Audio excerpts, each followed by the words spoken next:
What's up, y'all? I'm still out here at the range sweating up a storm, as you can see behind me on this blistering hot summer day. I got out here and got started pretty early trying to beat this heat, but there just ain't no beating it for today or the next 3 days. It's gonna be into the 90s and gonna be absolutely miserable hot. But I have managed to get a couple good tests done, and this one right here should be a very interesting 10 mil test. So the jelly contraption's out here sweating it up along with me with a couple of chronos and 2 blocks of gel. Now again, I've done a couple of tests in these, but I've got them all rearranged where this front half up here is completely clear other than this little straggler, but I'm pretty good at avoiding those, so I shouldn't have any problem with that. And then I should have plenty of room up here if they travel up into this second block. Now, of course, I'm using a heavy clothing barrier with a layer of denim, fleece, and 2 layers of cotton t-shirt. And what we got for this one, as you can see, is some more stuff from Steinel. Steinel, I always pronounce it Steinel, so that's how I'm gonna keep pronouncing it. What we got this time is some more of their solid copper expanders, but this time it's in 10 mil. Now, I'd like to be able to say I expect nothing but good things out of this stuff right here, but that's far from the truth.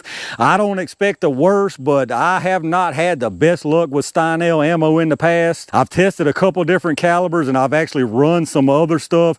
A couple that come to mind is their 500 Smith & Wesson 700 grain. I actually have some of those that I just run personally. I've never done a test on them. Those always seem very, very nice and strong, nice and hot. I've never had any issues with those. But then the other one that comes to mind is their 380 solid copper expander that I tested. That time I actually had the one and only full-on squib that I've ever experienced with their 380 solid copper expander. There was just absolutely no powder in one of the rounds, and the primer was enough to send the projectile just barely enough down the barrel and not far enough that the next round would not chamber. So luckily I caught that. So I definitely hope we don't see anything like that from this 10 mil today, and at least get some decent performance. Now, I can already tell you just from the box numbers that it is not something as far as 10 mil that I would go and seek out. You're looking at a 140 grain solid copper projectile, and they're claiming 1400 feet per second velocity on the box here,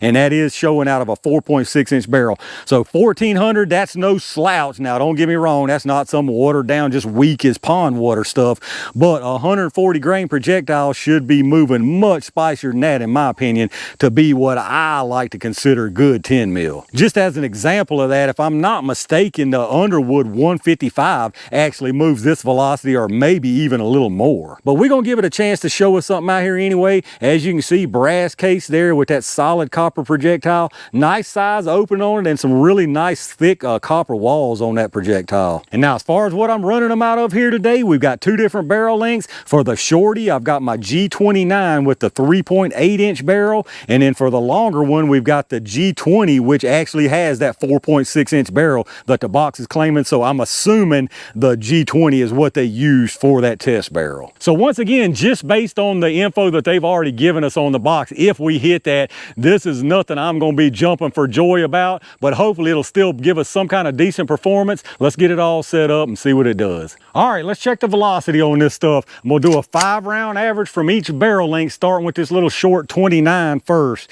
If y'all aren't familiar with my lab radar, like I always mention about that, you're going to get multiple velocity readings. The large number is right here at the muzzle, and then you've got 5 across the bottom. The first one there is set for 3 yards, which is roughly where the gel is here at 10 feet. And then I've got them set for 10, 15, 25, and 50 yards. Now remember, this stuff is saying 1400 from a 4.6 inch barrel, so we're definitely not going to see that right here. Hopefully we get somewhere in the vicinity. Ooh, it's loud, I can tell you that. 1369, it's definitely loud. 1398, 1392, 1393, and 1399. Very, very surprising. That's some good velocity compared to what they saying on the box, because this is a shorter barrel. I will say it is definitely loud now, like a lot of lightweight, faster stuff is. But let's check out the average. All right, so our 5-round average right there was 1390 feet per second, extreme spread of 30 with a 12.2 standard deviation. So not bad on consistency right there. And the 1390, I'm definitely surprised and happy to see that out of the G29, because that's only 10 off from the box out of a 4.6 inch barrel. So out of that Glock 20, I definitely expect to see all of it. But let me get it reset and let's see if it delivers. All right, let's see what this 20 gives us. I'm feeling pretty confident about the 1400 now after seeing out that 29. There should be no reason we don't hit that here. 1500. This stuff feels good. 1493. 1451. 1464. And 1481, that's some good feeling stuff right there. Let's check out the average. All right, we stepped it on up right there. That time the 5-round average was 1,478 feet per second, so over the 1,400 they was claiming on the box. Very happy to see that. Our extreme spread was 49 and a 20.3 standard deviation, so the spread opened up a little bit right there from the 20 for whatever reason. But 1478 with a 140 grain copper projectile, there's no doubt that stuff's gonna perform well. It's probably gonna have some massive expansion. I'll be curious to see if any pedals break off or anything. They look really thick, so probably not. But anyway, 1478 right there. And if you remember on the G29, it was 1390. So you're talking about 88 feet per second faster from that Glock 20. That's a pretty good difference right there. I mean, it ain't gonna make no difference right here because I'm pretty positive both of these are gonna give us some really good performance in the gel. But let's get this stuff all reset and y'all know what time it is. All right, y'all, it's when it comes to Steinel, you just never can tell jelly time. I'm gonna put one through each barrel length into the gel, starting with this 29 first. In this case, now after seeing those velocities, this being a light copper expander, I think we're gonna see some good stuff right here. I'm definitely curious to see though how much this expansion limits the penetration. Let's see what happens. All right, that should have been a nice one right there. Let me go check it out.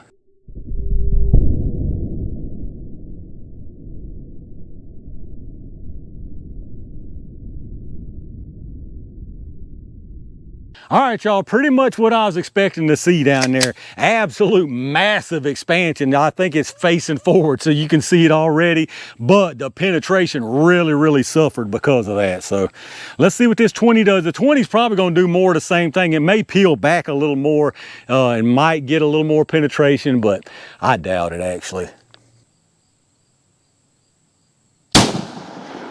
All right, that should be another perfectly placed one. Let's go check this stuff out.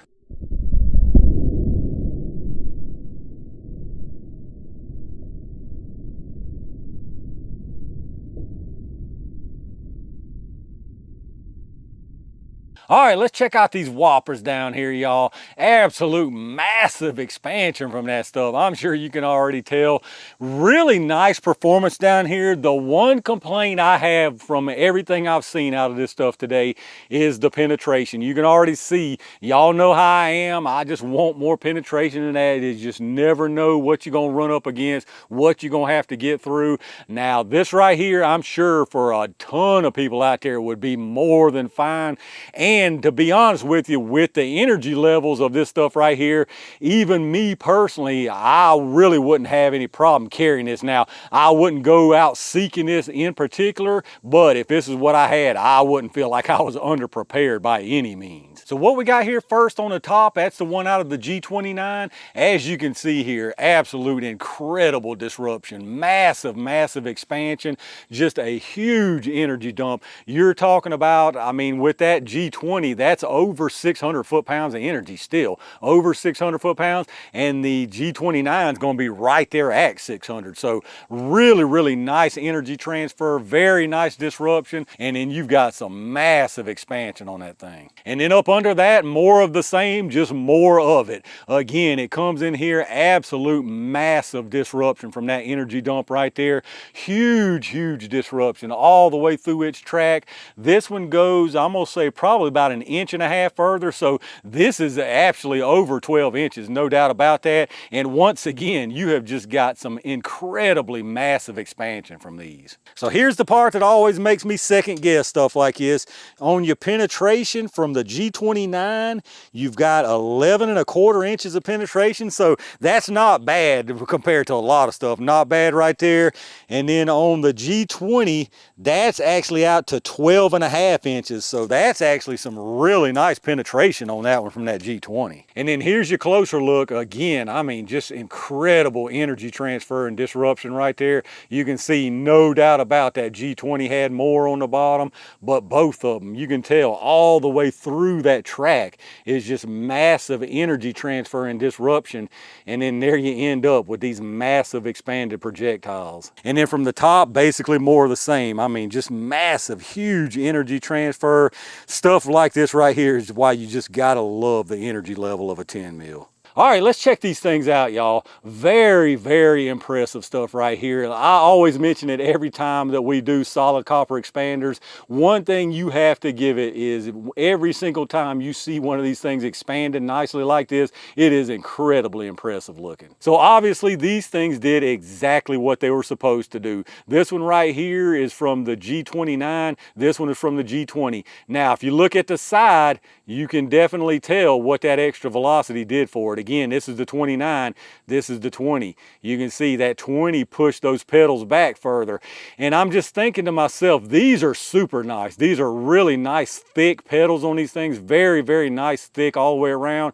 And if you look super, super close, you know, I'm just thinking out loud to myself. Again, I'm not an engineer when it comes to these ballistics on these projectiles, what they can and cannot stand.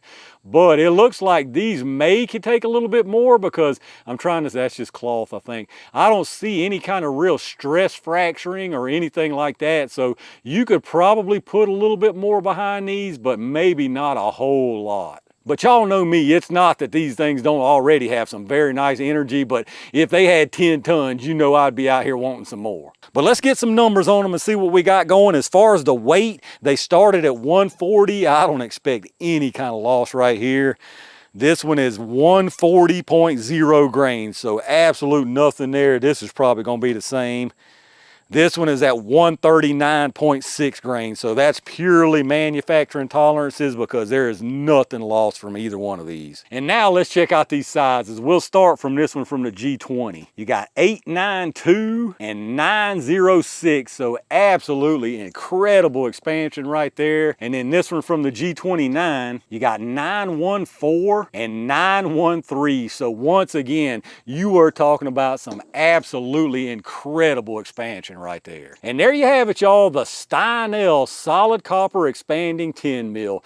I have to say, I am actually a little surprised here, and pleasantly surprised, just from, again, couple of my past experiences with Steinel. I've just been kind of leery about it. I've actually had these were sent to me, and I've had them sitting around for, it's been several months though. Just looking at the info on the box, you know, I thought, it's gonna be unimpressive. I don't want to test another round that I'm just gonna get out here and talk bad about, because honestly, that's not my goal. Anytime I test rounds, I hope I don't have to say anything bad about them. So I put these off thinking that they may not be the best performance. So again, just because of what my personal preferences are, I probably wouldn't seek these out. But if I had them, especially from that G20, I would have no problem running these. All right, y'all, I'm gonna call it right there for a very pleasant surprise to end out this hot day of testing. But let me know what y'all think about it down in the comments. Any of y'all out there carry this 10 mil from Steinel? If you do, what length barrel do you carry it in? What do you think about the performance from it out here today as far as the penetration and the expansion? Let me know in the comments what your thoughts are. If you enjoyed the video, take a second if you would and hit that thumbs up button, subscribe to the channel, and make sure you turn on your notifications so you get notified when I upload stuff. Reminder again to check out those affiliate links in the video description. Anything you pick up after hitting those links, I get a kickback from them towards the channel, so I really appreciate that. Big thanks again to all my Range Gang members and every single one of y'all for supporting the channel the way y'all do. I got some really good stuff done out here today in spite of this miserable heat, and I've got a lot more planned, so stay on the lookout for that. And in the meantime, stay safe, stay prepared, and I'll see you soon.